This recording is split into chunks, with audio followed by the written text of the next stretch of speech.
السلام عليكم. كنتمنى تكونوا على خير وانتم كتسمعوني.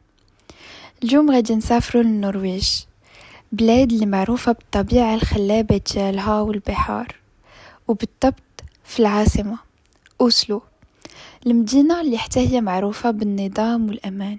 ولكن نهار 31 ماي من سنه 1995 هاد المدينه الهادئه غادي تهتز على واحد القضيه اللي مازال حتى اليوم لغز ما تحلش. بلا ما نطول عليكم بزاف خلينا نبداو في واحد من ارقى واغلى الفنادق في اوسلو، معروف باسم بلازا اوتيل. فندق كيتكون من 37 طابق واطلاله على المدينه كامله. في واحد الليله وبالضبط مع 11 قل ثلث دخلت الاستقبال ديال الفندق واحد السيده شابه كتبان في العشرينات من العمر ديالها، كتميز بواحد الشعر اللي قصير، لابسه لباس راقي وانيق، وقدمت نفسها في الاستقبال باسم جينيفر فيرغيت. كتبات العنوان ديالها اللي كان هو فيرلين، اللي هي واحد البلده صغيره كاينه في بلجيكا. في نفس الورقه اللي عمرات في الاستقبال دارت رقم تليفون حتى هو بلجيكي. والحاجه الغريبه هي انها كتبات معها سميه ديال واحد الراجل اللي كان الاسم ديالو لويس فيرغيت. الحاجة اللي كانت غريبة هي أنه جينيفر ما عطات الموظف الاستقبال حتى شي ورقة اللي كتثبت الهوية ديالها، يعني ما عطاتو لا باسبور لا كارت ناسيونال وحتى البطاقة البنكية اللي غادي تقدر تخلص بها، فما عطاتهاش ليه وما خلصاتش هذيك الليلة. ولكن الحاجة الغريبة هي أنها واخا ما عطاتش معلومات كتثبت الهوية ديالها، قدرت أنها تاخد غرفة في الفندق، والموظف عطاها غرفة في الطابق 28. طلعت الغرفة رقم 2805، وهنا غادي يبدا الغموض. نهار 1 و2 جوان جينيفر بقات أغلب الوقت في الفندق، كانت كتخرج ولكن الخرجات ديالها كانوا قلال. الغرفة اللي كانت فيها كانت في الباب ديالها علامة do not disturb، يعني باش الموظفين ما يزعجوهاش. ما كان كيتسمع حتى شي علامات ديال صداع او الموسيقى من الغرفة ديالها، وكل شي كان عادي في هاد اليومين، وما عمر شي حد ما جا للغرفة ديالها. كانت بحال جميع النزلاء كتطلب مرة وجبات خفيفة يطلعوهم ليها لاشامبر، يعني حتى لهنا كل شي كان عادي. نهار 3 جوان بحكم ان جينيفر مازال حتى لدابا ما خلصاتش لا شامبر، وكيف قلت لكم الغرفة كانت غالية لانه الفندق من ارقى الفنادق اللي كانوا في اوسلو. فواحد الحارس امني مشى باش يهدر مع جينيفر ويشوف الحل يعني بيناتهم باش هكا تخلص لي فخي ديال لا شامبر ديالها. فصافي طلع للطابق 28 ومشى للغرفة رقم 2805 باش يهدر معاها. فملي دق الباب ما كان حتى شي جواب، ولكن سمع واحد الصوت ديال طلقة نارية خارج من داخل الغرفة ديال جينيفر. فهنايا لاجون دو سيكوريتي قرر انه يبقى يشوف الغرفة يراقب واش شي حد غادي يخرج منها، ولكن من بعد خدا القرار انه يهبط ينزل باش هكا يعلم الناس المسؤولة على الامن بهادشي اللي سمع. وهنا تقريبا الوقت اللي هبط هو وهدر مع الناس المسؤولة، الغرفة بقات واحد 15 دقيقة بدون مراقبة.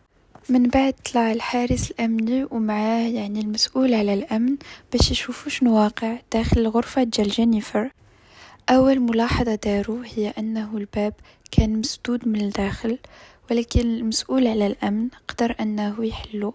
وهنا كانت صدمة لأنهم لقاو جينيفر ميتة داخل الغرفة. وهنا بطبيعة الحال اتصلوا بشرطة باش تجي ودير المعاينة ديالها. هنا جات شرطة ودارت المعاينة الأولية ديالها. جينيفر كانت ميتة فوق من ناموسية برصاصة في الراس، والمسدس كان في يديها. الغرفة كانت منظمة، كانوا فيها الماكلة اللي كتبين باللي كان شخص واحد، وما كان حتى شي آثار ديال الصداع. حتى جينيفر ما كانوا عليها حتى شي آثار ديال العنف. ولكن الحاجة اللي كانت مشبوهة هي أنه الغرفة ما كان فيها حتى شي معلومة على الهوية ديال جينيفر، يعني ما كان حتى شي باسبور ولا كارت ديدونتيتي ناسيونال ديال جينيفر، وهذه حاجه غريبه بزاف. جينيفر عطات معلومه بلي العنوان ديالها في بلجيكا، فإلا كانت مثلا جات من بلجيكا للنرويج كيفاش انها قدرت تدخل البلاد بلا ما يكون عندها شي باسبور؟ وحتى الا كان فعلاش ما كاينش في الغرفه ديالها؟ الحاجه اللي غريبه هي انه لقاو عندها بزاف ديال الملابس يعني ديال الفوق، ولكن كانوا كاملين ما فيهمش لي زيتيكيت ديال لي مارك، فكانوا محيدين في الحوايج كاملين. وهذه حاجه غريبه. الناس جينيرالمون كتقدر تحيد لي زيتيكيت ديال الحوايج الا كانت كديرونجيهم، ولكن ماشي حوايجهم كاملين كيكونوا بلا هادوك لي زيتيكيت. وصراحه حتى في البحث هادشي ما كيعاونش، لانه شرط ما غاديش تقدر تعرف هادوك الحوايج منين تشراو وشكون اللي شراهم. الساك اللي كان عند جينيفر لقاو فيه 24 رصاصة زيادة على الرصاصة اللي قتلت بها راسها. وصراحة هادشي خلاهم يطرحوا بزاف ديال التساؤلات، حيت قالوا إلا كانت هي عندها النية ديال الانتحار فراه ما غاديش تحتاج 24 رصاصة باش تنتحر. علاش عندها هاد العدد كامل في الساك ديالها؟ والمسدس اللي لقاوه في اليد ديال جينيفر ما كان عليه حتى شي اثار ديال الدم، وما كانوا حتى شي بصمات سواء في المسدس اولا في الغرفه من غير البصمات ديال جينيفر. والحاجه الغريبه هي انه في المسدس يعني الرقم التسلسلي ديالو كان محيد. فالخبراء جاتهم هذه القضية غريبة، لأنه حتى النوع ديال السلاح اللي تقتلت به جينيفر صعيب أنها تستعملو بهذيك الطريقة في حالة انتحار. ومن بعد المعاينة الأولية ديالهم الشرطة النرويجية تواصلات مع البوليس في بلجيكا باش هما يتكلفوا ويعلموا العائلة ديال جينيفر بالموت ديالها. ولكن هنا كانت المفاجأة الكبيرة، لأنه العنوان اللي عطات جينيفر ما كاينش. فيرلين فعلا كاينة في بلجيكا، هي واحد البلدة صغيرة في بلجيكا، ولكن رقم الدار اللي كتبات جينيفر فراه ما كانش موجود. وزادوا قلبوا في السجلات البلجيكية ولكن ما لقاو حتى شي مواطنة بالاسم اللي كانت كتبات هي في الاستقبال ديال الأوتيل. هنا الشرطة جاتهم القضية غريبة ومعقدة، حيت علاش غادي تعطي اون فوس ايدنتيتي وإلا كانت انتحرات علاش غادي تنتحر؟ فهنا زادوا تعمقوا في البحث وتواصلوا مع الانتربول، ولكن النتيجة هي ما كاين حتى شي انسان في العالم مسجل باسم جينيفر فيرغيتس. في البحث ديالها الشرطة سولات الموظفات ديال الفندق، وحده من الموظفات كانت قالت لهم بلي اللهجة ديال جينيفر كانت كتبان بلي من ألمانيا الشرقية، وأنها فعلا كان معاه واحد الراجل ملي جات أول مرة في الأوتيل ودارت تسجيل عند موظفي الاستقبال، ولكن ما كاين حتى شي معلومة عليه وحتى شي واحد ما عارف واش جينيفر كان بصح معها شي حد او لا. وصراحة انا ما لقيتش معلومات على واش الشرطة شافت تسجيلات الكاميرات ديال الفندق او لا.